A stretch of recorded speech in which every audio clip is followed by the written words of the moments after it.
Hello guys! Ngayon naman, ang project natin o repair ay dadagdagan natin ng lapat or laki ang ating pantalon.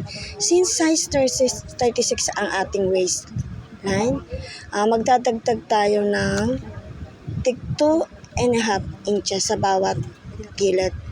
Ito nga pala guys na hinawakan ko, yan yung mga telang tira-tira sa mga project ko or repair ko na putol ng pantalon.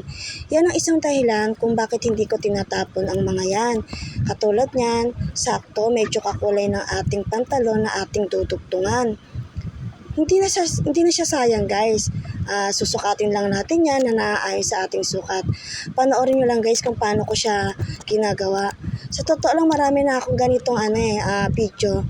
Hindi lang talaga siya nabibigyan ng justice or magandang video na aking ina-upload. Pero kadalasan yan talaga ang ginagawa ko mga upload sa reels or kung hindi ko man na-upload, sa totoong buhay yan talaga ang ginagawa ko.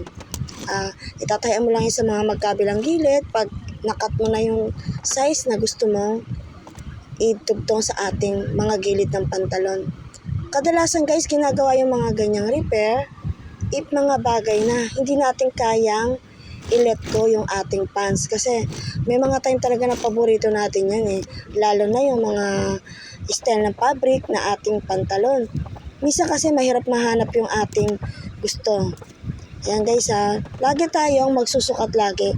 Hindi tayo basta-basta babara ng tahi sa mga ganyang bagay. Kasi ang pagtatahi ng ganyan, pag minadali mo, minsan or kadalasan, mas napapatagal. Kaya pag ganitong repair natin, dapat lagi talaga tayong nasa presence of mind. Yung mga ganyang bagay guys. Panoorin nyo lang guys Kasi minsan kadalasan napakahirap i-explain yan ng ganyang tahi.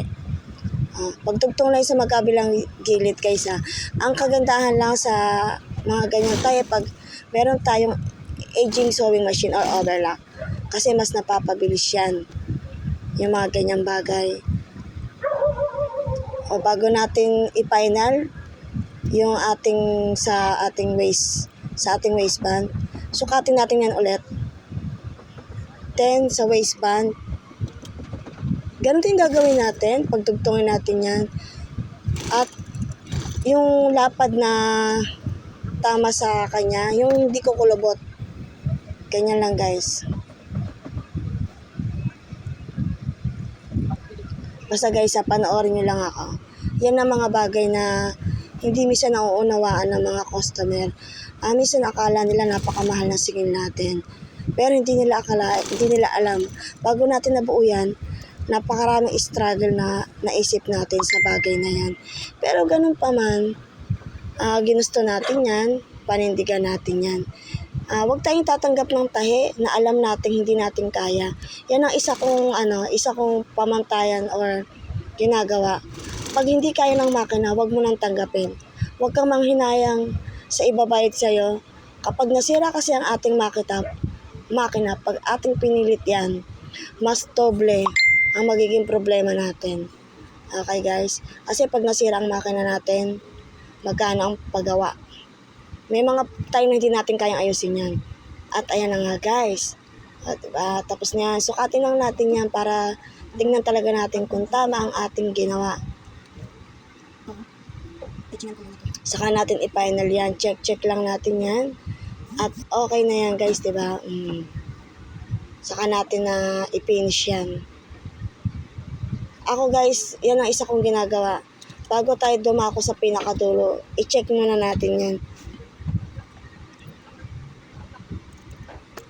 Minsan guys, sa totoo lang, napakahirap mag-repair. Pero mas mahirap, mas gumagaling tayo mag-isip. More on sira, more on more on experience. At doon tayo natututo guys at gumagaling. Kaya guys, papalo lang po and share. Marami pa kayo matututunan sa akin. Happy sewing. Happy reels po. Maraming salamat po sa lahat. 20.8